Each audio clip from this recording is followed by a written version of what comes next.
Oh, hey everyone. Give me a second. Well, it's Sunday. It's almost Memorial Day. Today, this video right here is in response to a question I was asked on social media. And that question is, how do we convince naysayers about UBI that it's not just some handout or full-blown socialism? Three things to understand before we get to the point, to the reason as to why it's not. First of all, Americans have a general misconception about that term.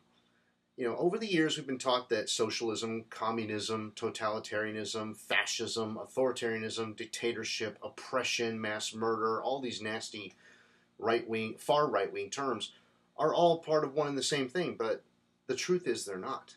They're, in fact, when you split them in half, they're polar opposites. Socialism, communism, democratic socialism, things like that. Those are all completely antithetical to terms like totalitarianism, dictatorship, and authoritarianism and fascism. Although fascism, to be fair, fascism can occur in any system. Now, what fascism is in economic terms is the government using its power to prop up and sustain private capitalist enterprises and profits. That's fascism. So that's the misunderstanding part. Now, it's important to notice that if you look at point number 2 here, which is that rich people, the business class, the owner class, investors and corporations, and their contacts in the media and their lobbyists in Washington, are all basically trying to convince people, and have done so successfully for a very long time, dating back to the Reagan years, that the welfare queens are the ones who are leeching off of America, draining society, and they need to be squashed and things like that. But when you look at what's been really happening, you know what this really is? It's pure projection.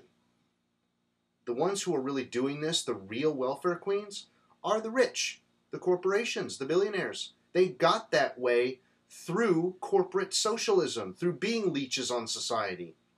Or as in the short term that we call it nowadays, corporatism, which is just socialism for the rich. The other part to that, of course, is these rich people, these billionaires and these corporations, executives, they run for public office, they win, and then they're free to rig the system in their favor. Nobody looking over their shoulder, nothing. They use the power of government to prop up their own financial interests and the financial interests of their friends. That's corporatism. The other part is that there is another part of another projection going on here, in that when they tell you that it's a handout, okay, when they say that people are going to be lazy as a result of UBI, well, that's just not true. In fact, every study has shown from Canada, from the UK, twice over in the UK. Kenya's currently doing it. Finland just concluded a study. Last I heard, Switzerland was looking into it as well. But every study that has been done on this has shown that UBI does not make people lazy. It props people up and helps them help themselves.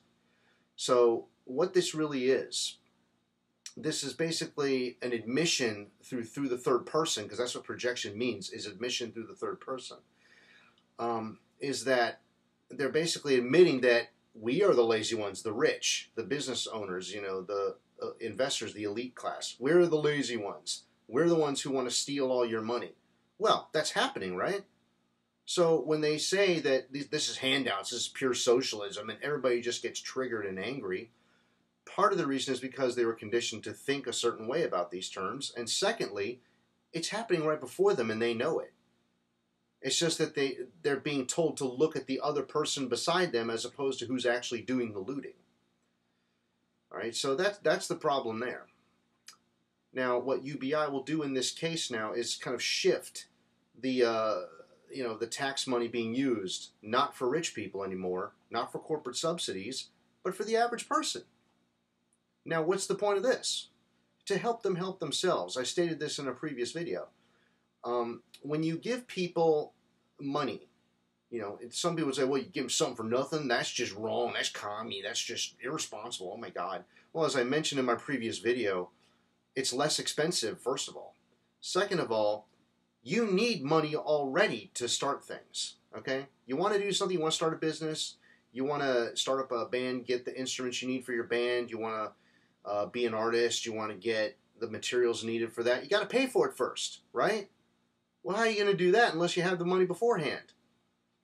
So, UBI gets you some of that money beforehand. Now, yeah, you have to use it to pay your bills, but that's another reason I say peg UBI for inflation rather than wages. Because in that case, you can get the equipment you need, at least a little more readily. If you do have to take out a loan, it's going to be really small, so that helps, right? But it's a way of strengthening the foundation of society rather than making it top-heavy by funneling everything up to the top. So this whole notion of trickle-down economics is total nonsense. Because as we've seen over the last 40 years, all it does is just make us more and more top-heavy. It doesn't trickle down. It just doesn't. Us constantly having to appeal to the rich to get what we need to survive. That's not freedom. That's not liberty. That's oppression. It's tyranny. Only it's not coming from government. It's coming from the private sector. It's coming from the business class, from the elites. So to convince people that it's not a handout and it's not full-blown socialism, once again, to recap, socialism in its context is not what most Americans think it means.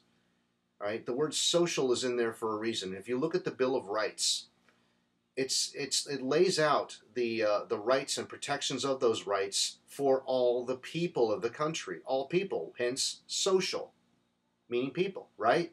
So socialism, political socialism to a certain extent, is built into the Bill of Rights. What the Economic Bill of Rights would do, and I'll talk about that later, what that would do is give us the rights on an economic level that we need to survive, just ensuring the basics. And that's all. I hope that answers that question. How you convince people that it's not a handout, it's not socialism, it's a strengthening of the foundation of society. Okay? It's basically funneling the money not up but down. Because if the foundation is strong, everything else is fixed. It can be fixed. And really, when you think about it, all things considered, UBI is just par for the course.